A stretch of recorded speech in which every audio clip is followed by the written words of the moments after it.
Welcome to Make It Make Sense, Understanding Behavior Language. I'm Elle Hart. Every day we experience moments that leave us wondering, why did she react that way? Why does he always do that? Why are they so annoying?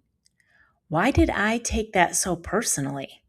Essentially, why can two people experience the same exact situation and walk away with completely different reactions?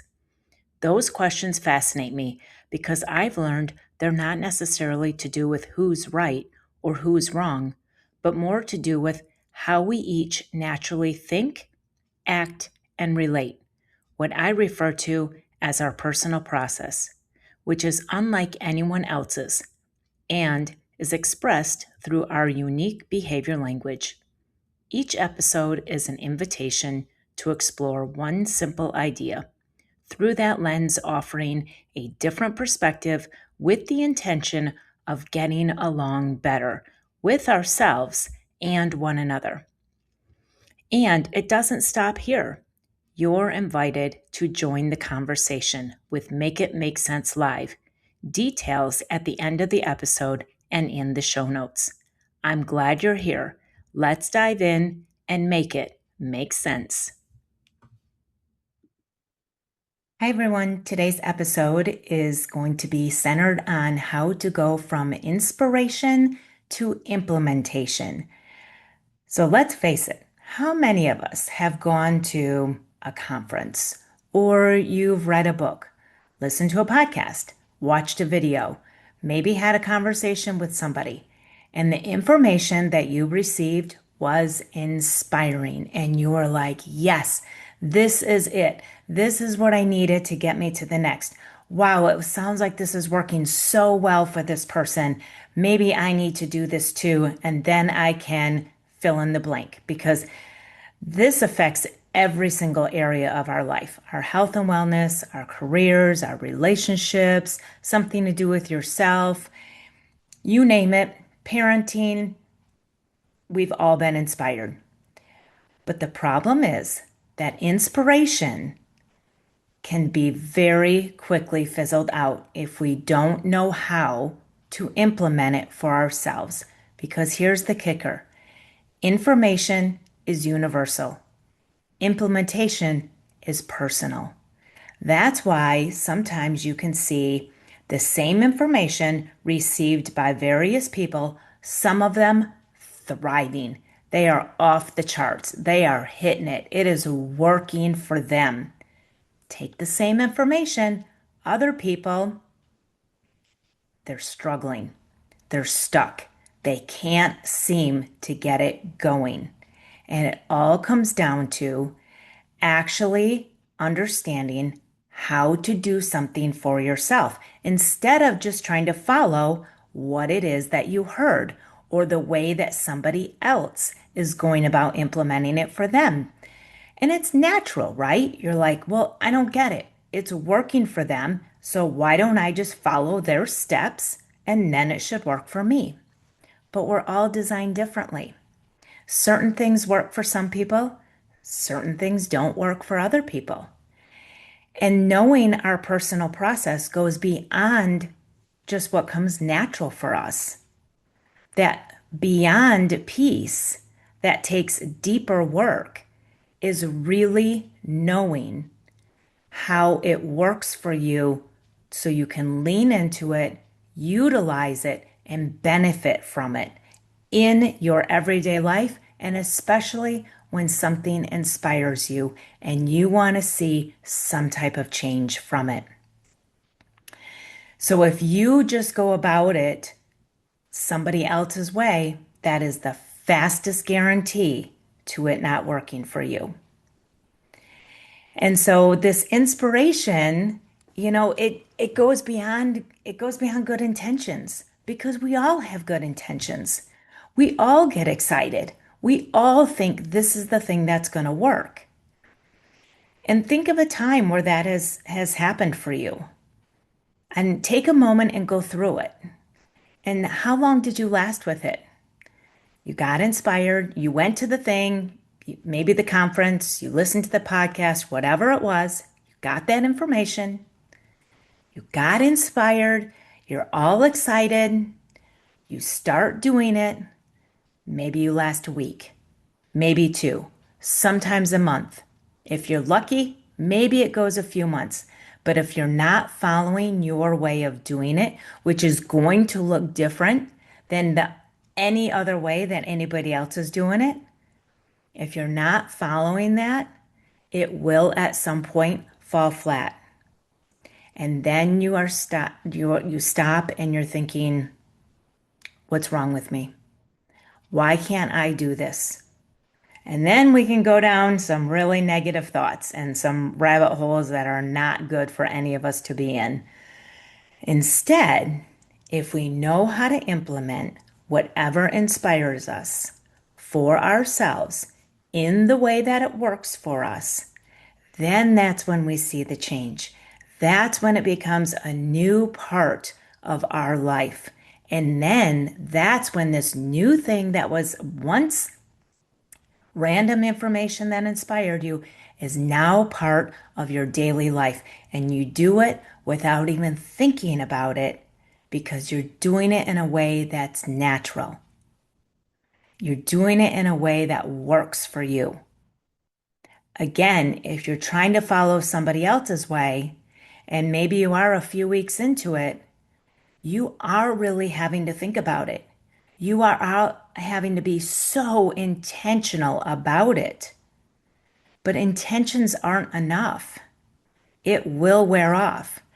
I created a marriage journal that I have, and there's a section in it that each year the couple sits down and they write letters to each other and they write what they've learned about themselves, about each other, about life. And then there's a section that says, my intentions are for going forward. And now that I think about it, yes, that's a great exercise to do, but intentions aren't enough if you don't know how to implement. It's like making false promises. And in that case, with the marriage journal, it's to each other, it's to your spouse. Most cases, this is to yourself. And if you can't keep a promise to yourself, you're really going to struggle keeping a promise to somebody else.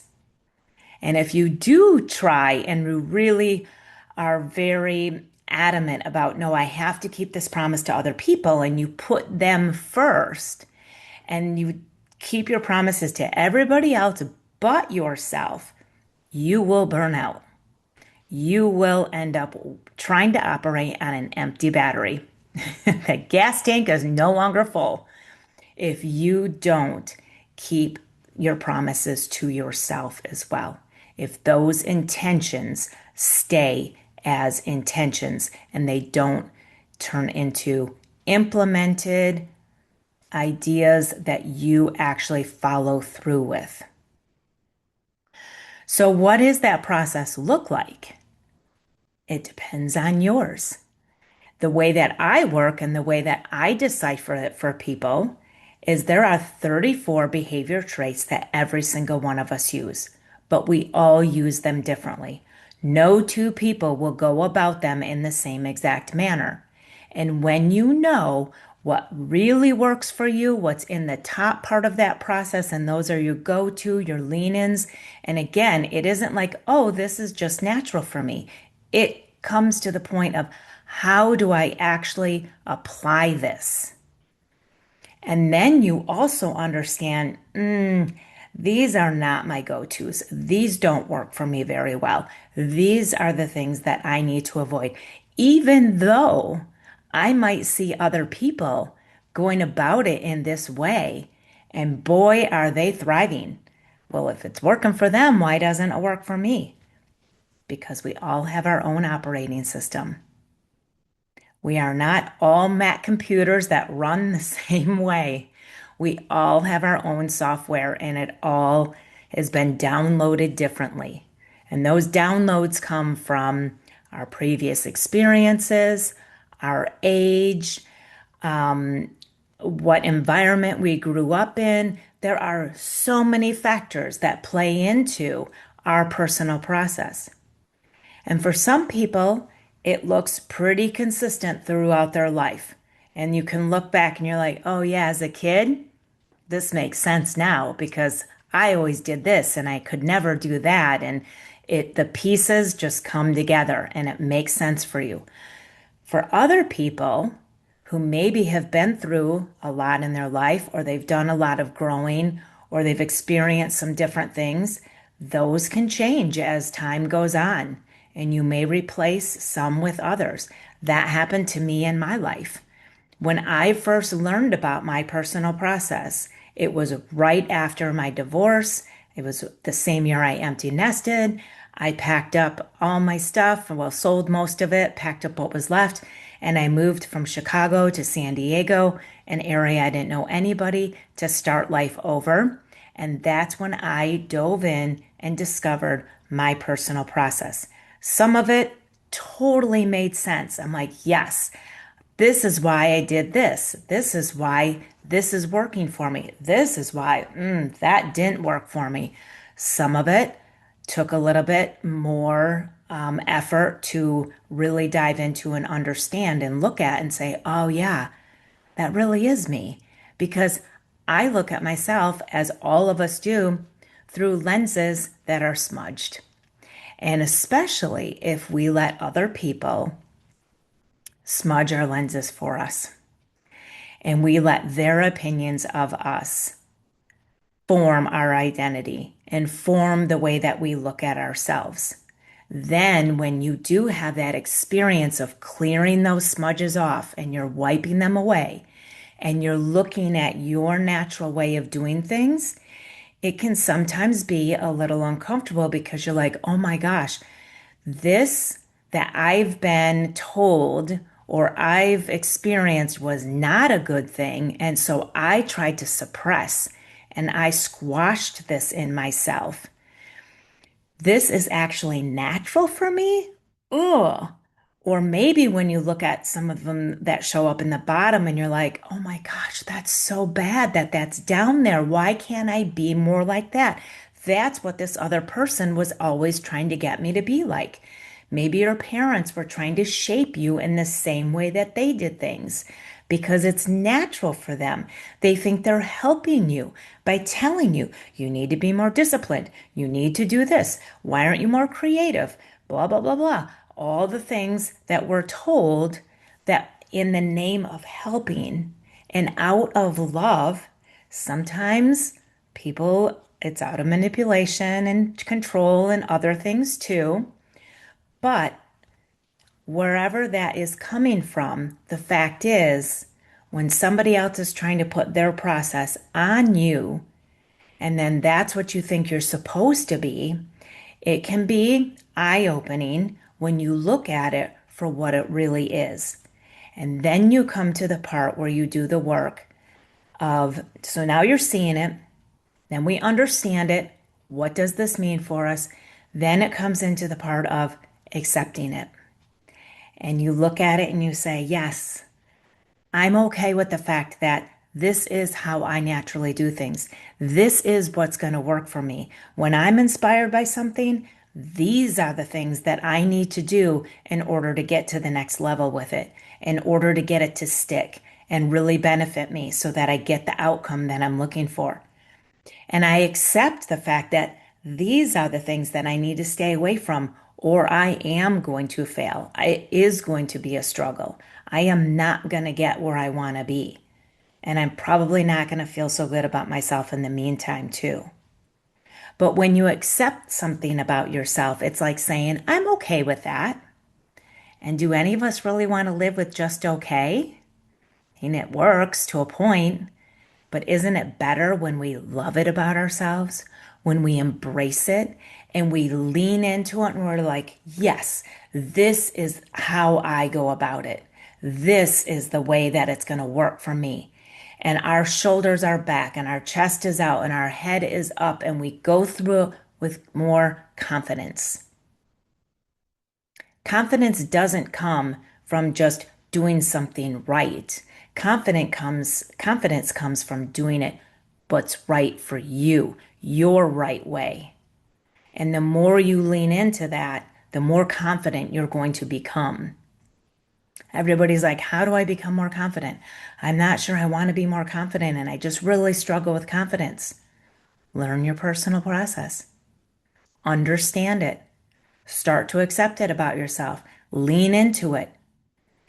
When you're inspired, use it to implement so that you get to that next place. Because when we're more successful with things, we're going to start feeling more confident.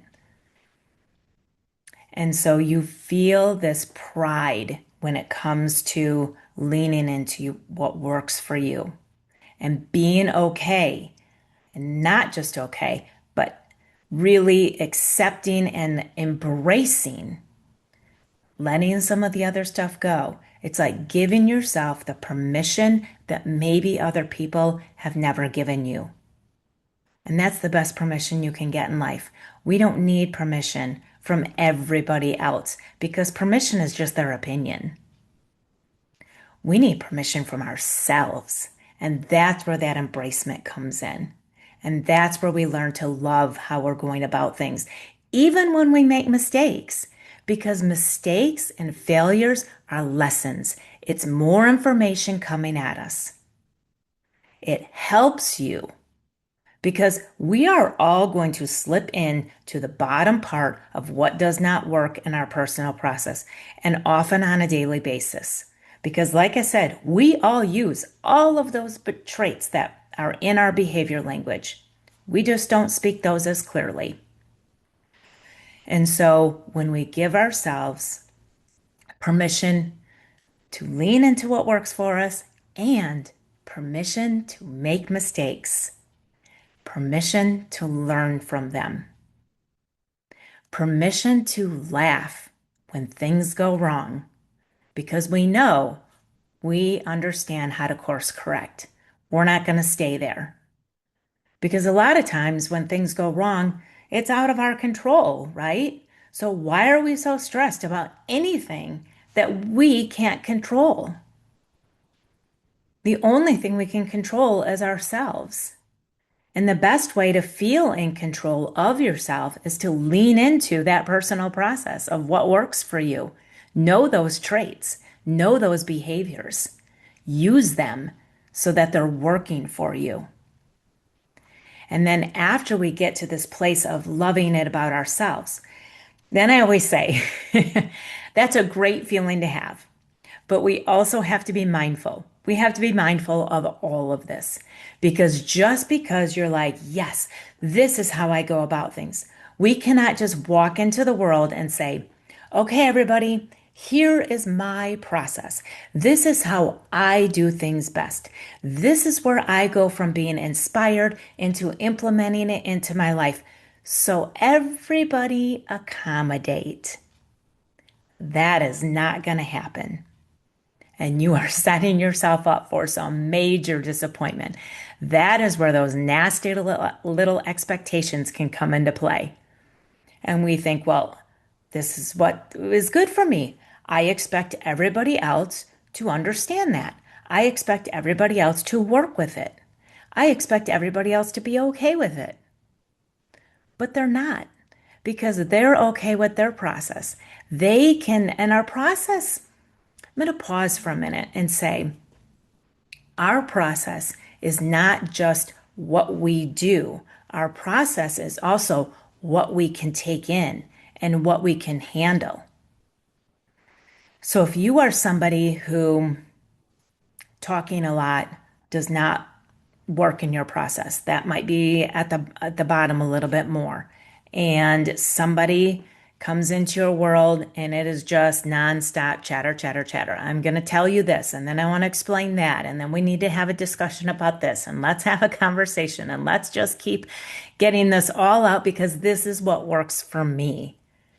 But if that is too much for you, you need to be able to say that and honor your own process. So that is where management comes into play with all of this. You learn your process. You understand what that looks like for you, but you also understand what it looks like for other people.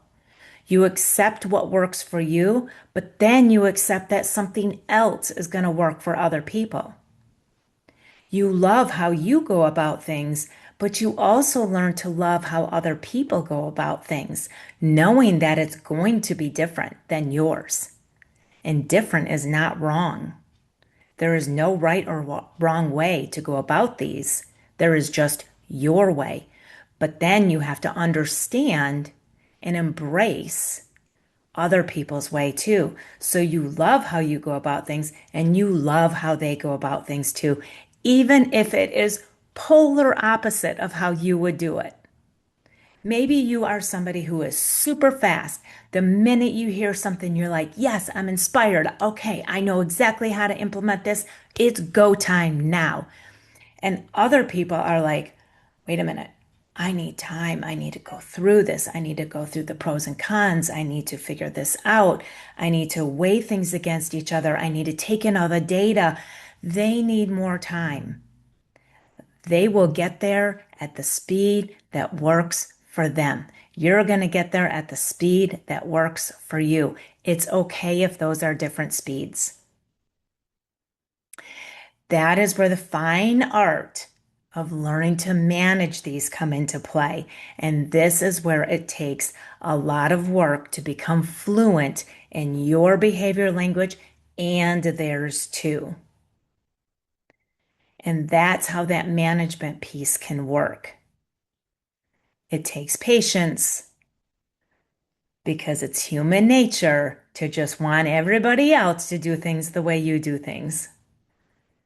And it can be very frustrating when they don't. And then sometimes you have two people who go about things the same way, but that means you can sometimes butt heads because maybe they're like, I like to talk and I want to process and I want to say things. And somebody else is like, but I want to talk just as much. And neither of you really want to listen. But the fine art of communication is just as much about listening as it is speaking. And so we learn how to manage our own process. And it takes constant diligence. It becomes more and more natural the more and more you practice it, like anything else in your life, like that new information that you learned at the conference or the podcast or the book that you're now implementing. It takes a lot of practice to go over it and over it and over it for it to become something that you no longer have to think about and it just works for you. That's how it works with your own process, and that's how it works when you're managing it with somebody else's as well. Because just because something is natural for you doesn't mean it's not going to cause you hiccups.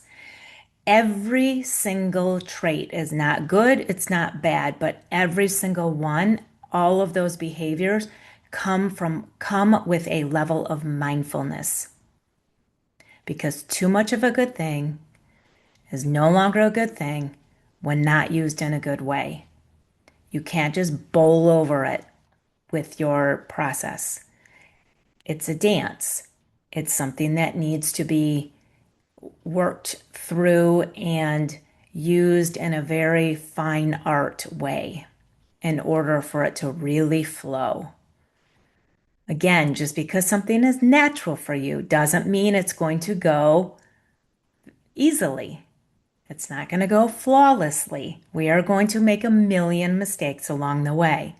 But the more mindful we become, the quicker we can get through those mistakes. And then comes into the empowerment piece. And this is where we take this information, we know it, we understand it, we accept it, we embrace it, we understand how to manage it with other people, within ourselves, even. That's the first part right there. That management piece, you have to know how to manage yourself first, because if you're unhinged, it doesn't matter if you understand how somebody else works or not. You're still going to struggle with your interaction with them. So manage yourself in order to manage yourself with other people. And that's where the empowerment comes in, because that, to me, my way of looking at empowerment has to do with control. And the way that I look at that is, if you think about a pendulum that is swinging back and forth, and one side of it is all about powerless. We don't feel like we have control over ourselves. Maybe somebody else is taking that control.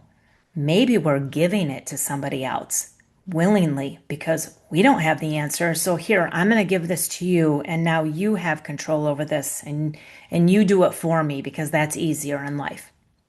And it's only easy for so long until it's not easy anymore because that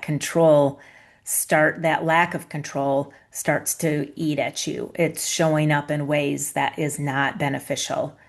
And so it is time to take that back and say, okay, yep, it's time I learn that for myself. It's time I do that for myself.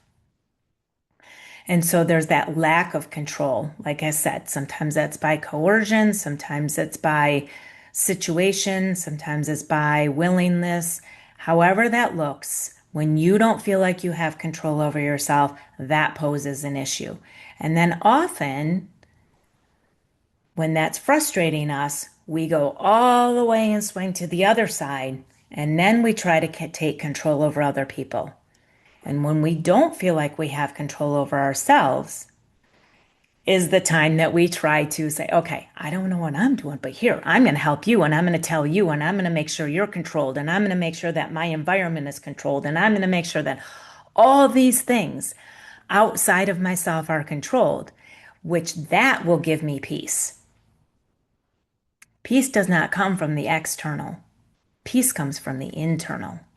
So you can try, and you can try to control all the pieces outside of yourself so that you have that sense of peace and empowerment, and it's not going to work because they're going to get frustrated. You're going to get frustrated. It is not healthy. All of us who have experienced that know that. And we've all been through this at some point in our life.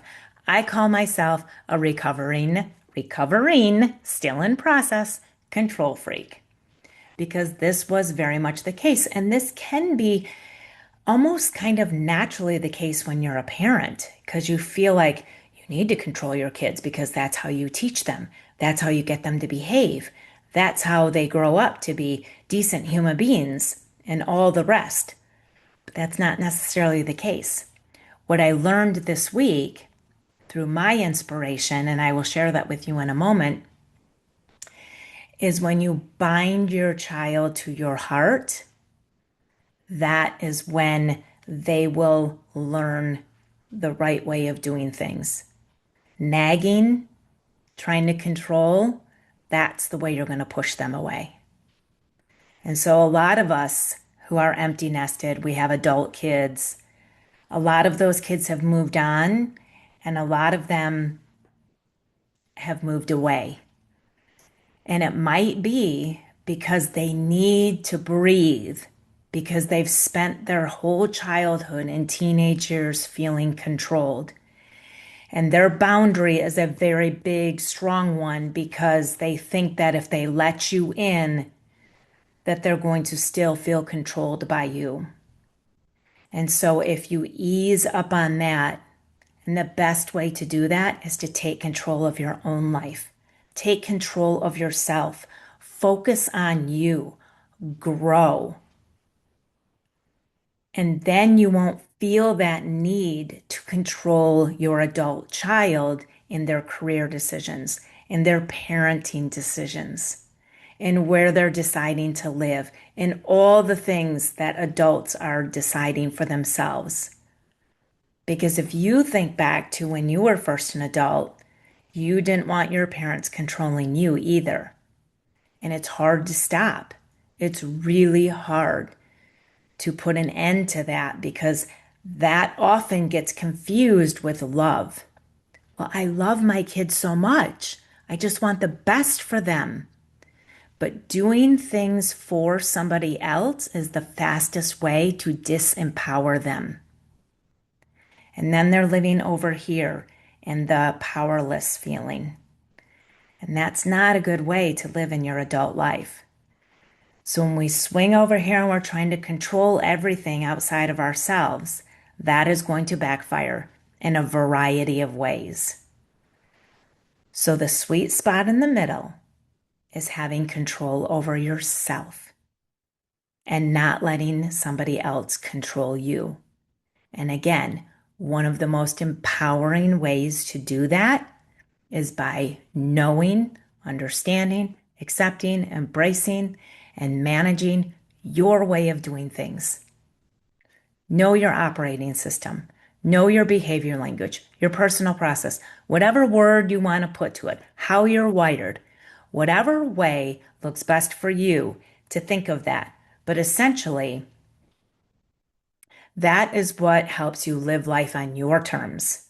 And that can be scary, especially when you have gone through the various different life milestones.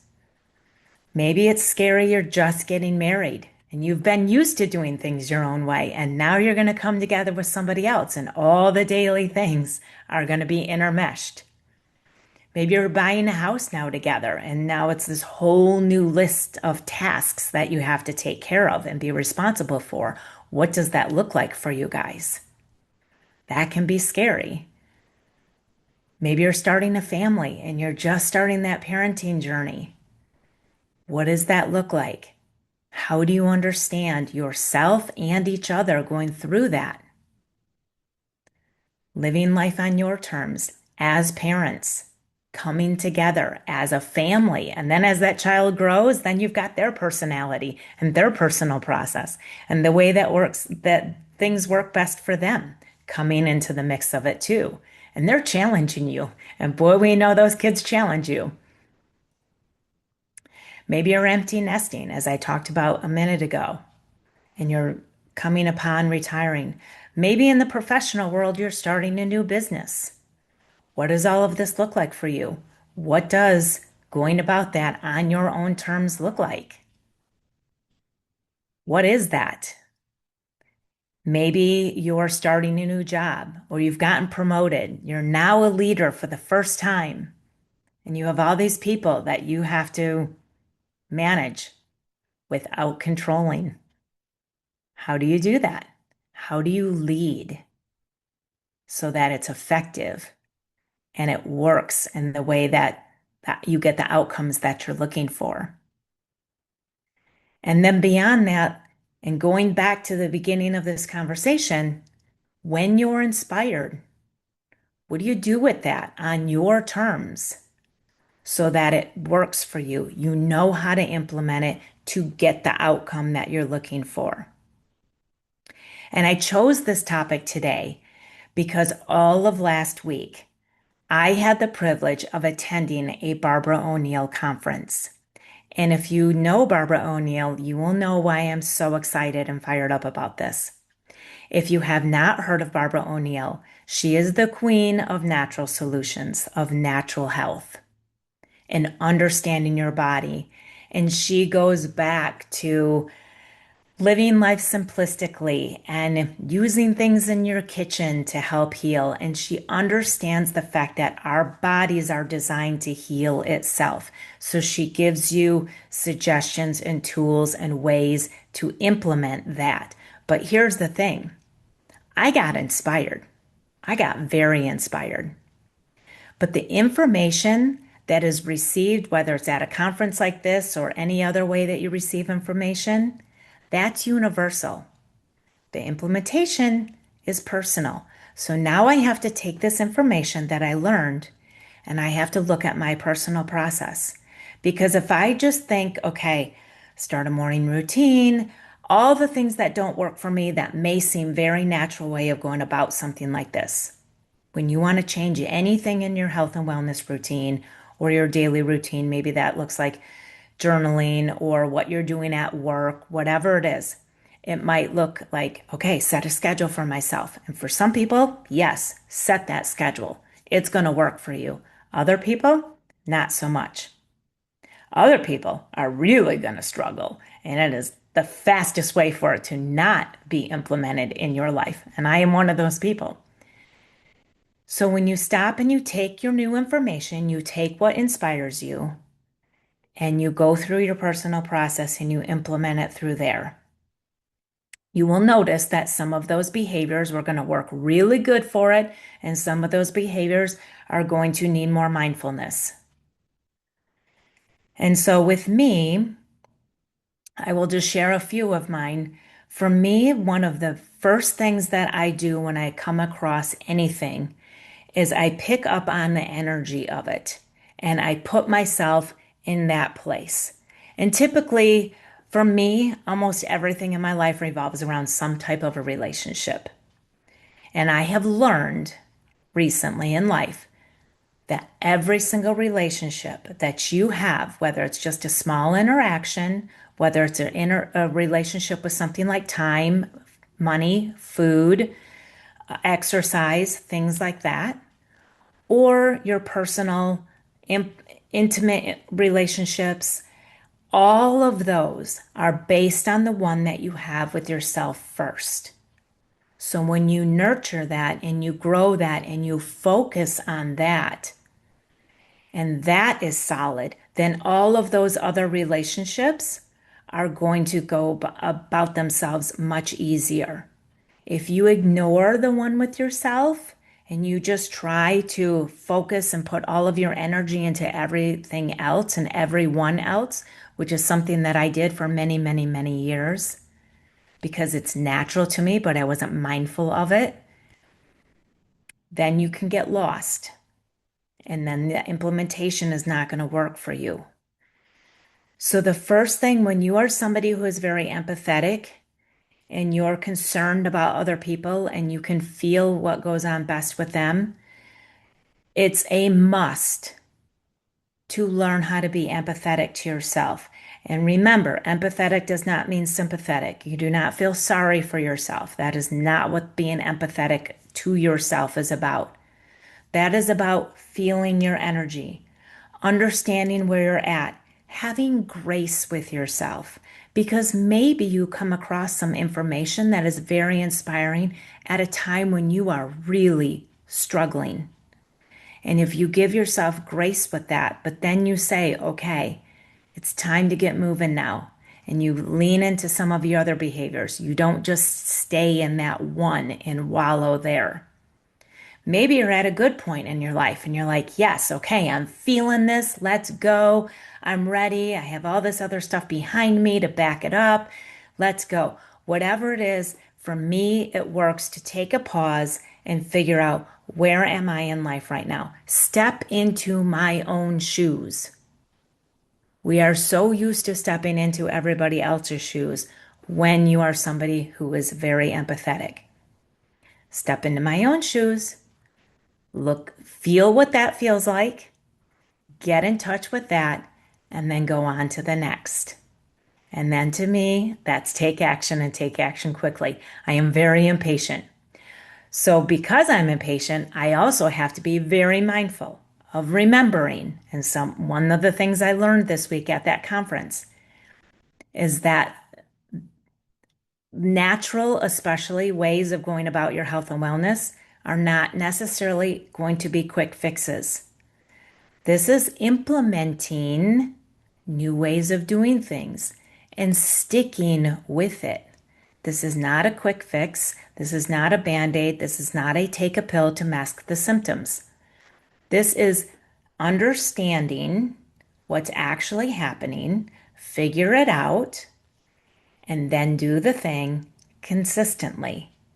Now, I don't like consistently. I want something to happen quick so I can move on to the next.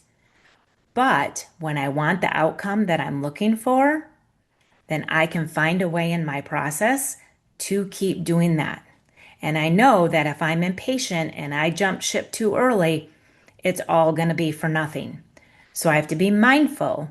I can take action quick, I can keep doing the thing, but I have to be patient with the fact that it may take a while, and to do it and to do it and to do it and to keep that excitement up that yes, it's working behind the scenes. It's working behind the scenes.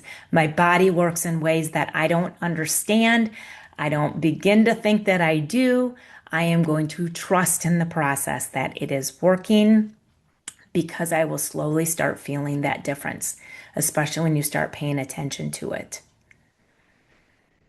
Something else that I like to do is talk about what I learned, talk about what I'm inspired about. I share information, which is why I have a podcast. Why I have my Stream with Heart on my website, feelempoweredeveryday.com.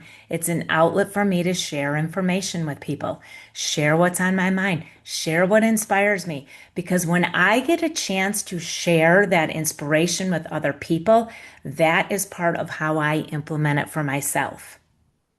If I keep quiet about it and I don't share it with others, then I lose interest. So sharing it helps me.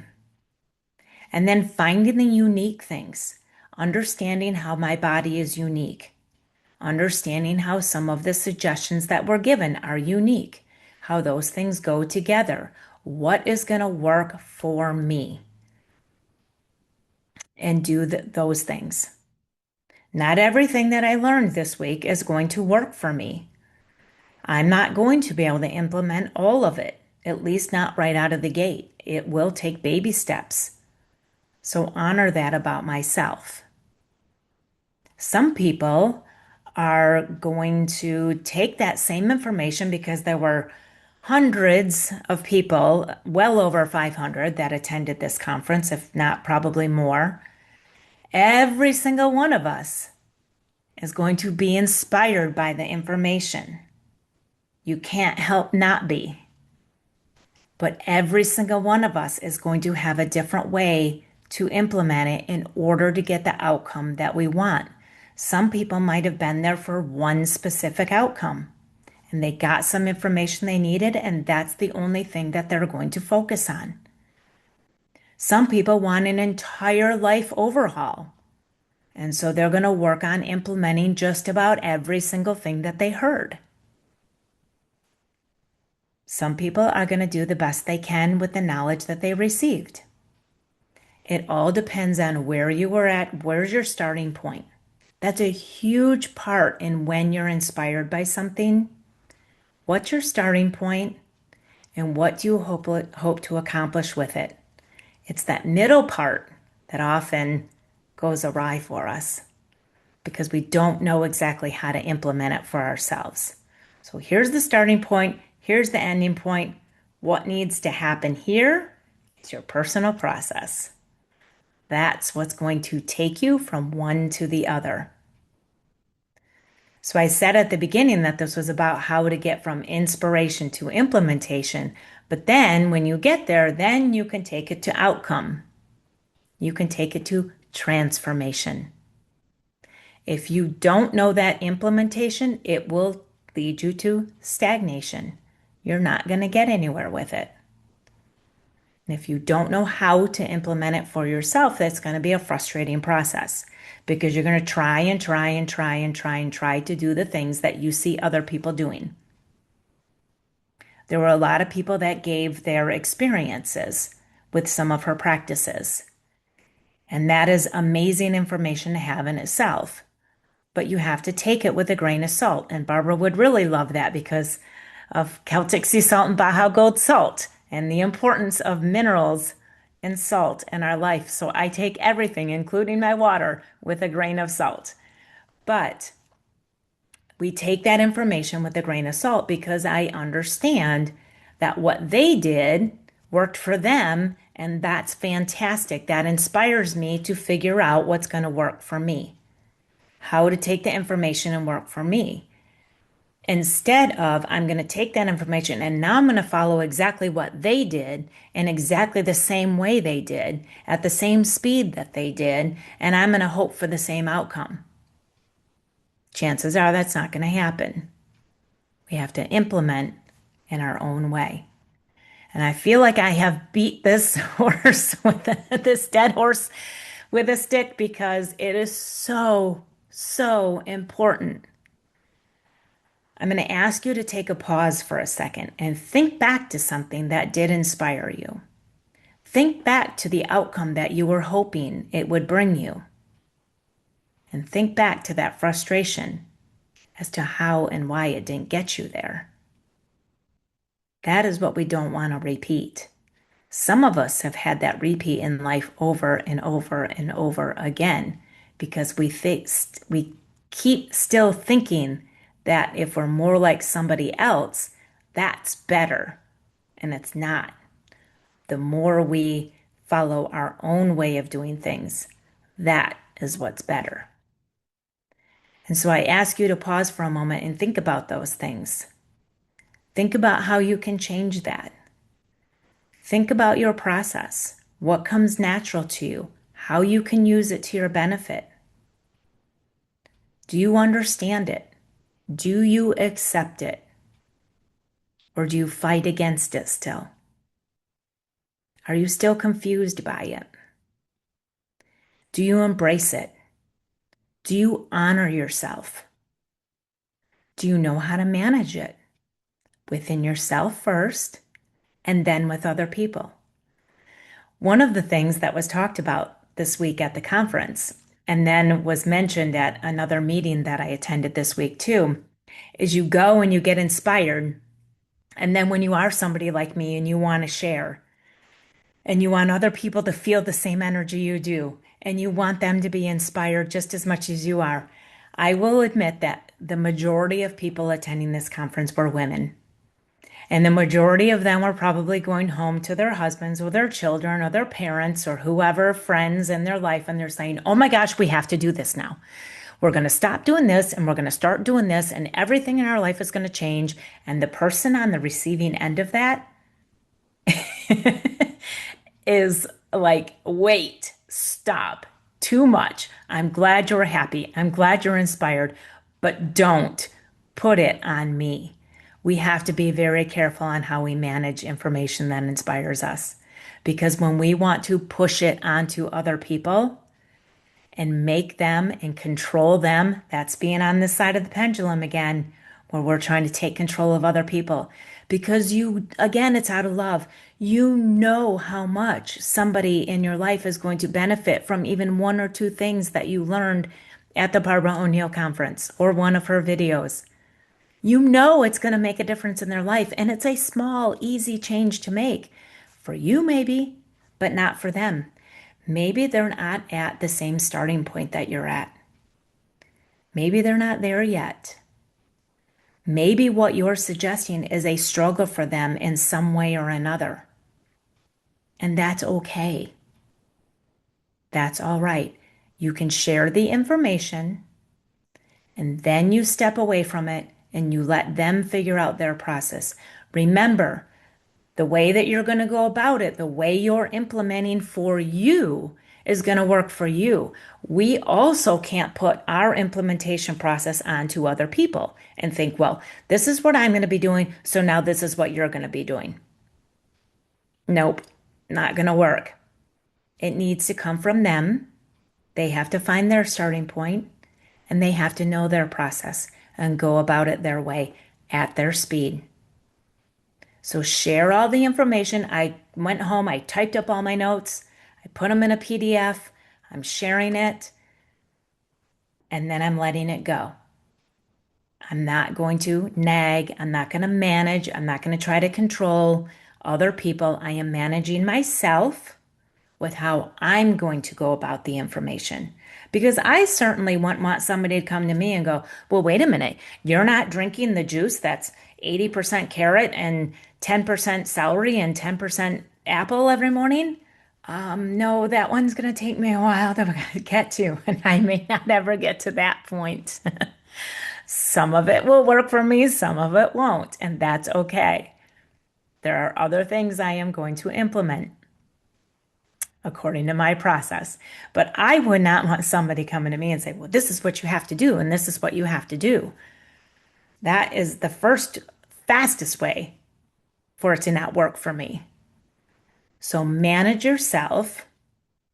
So when you get inspired by anything, even at work, if you're the leader and you're like, okay, I'm inspired, this is how we're going to do things now. And you go to all of your employees and you're like, this is what's happening. This is what we're doing.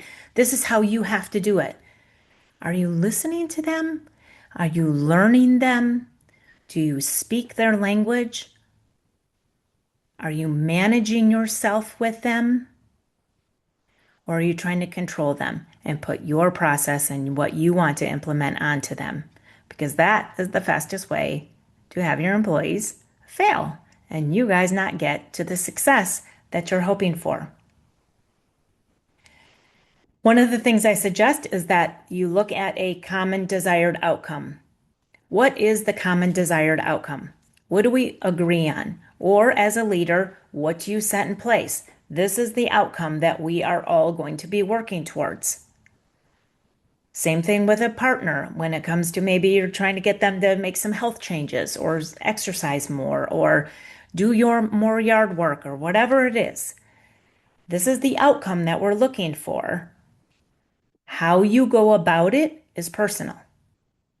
Like I said before, information is universal, implementation is personal.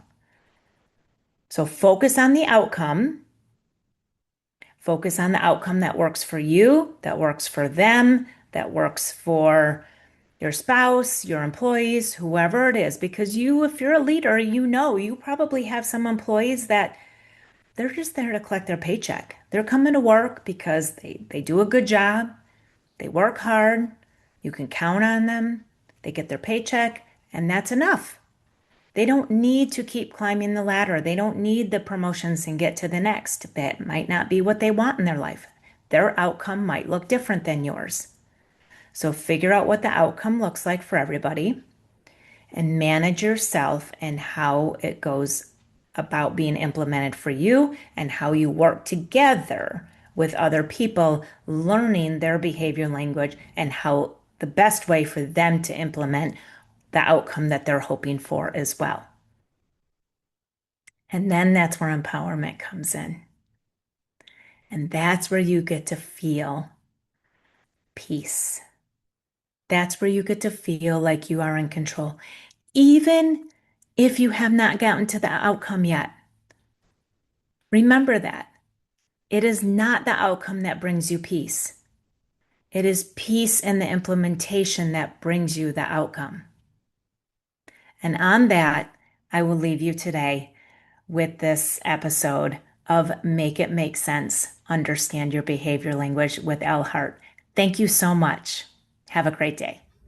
Thanks for joining me for another perspective shifting discussion.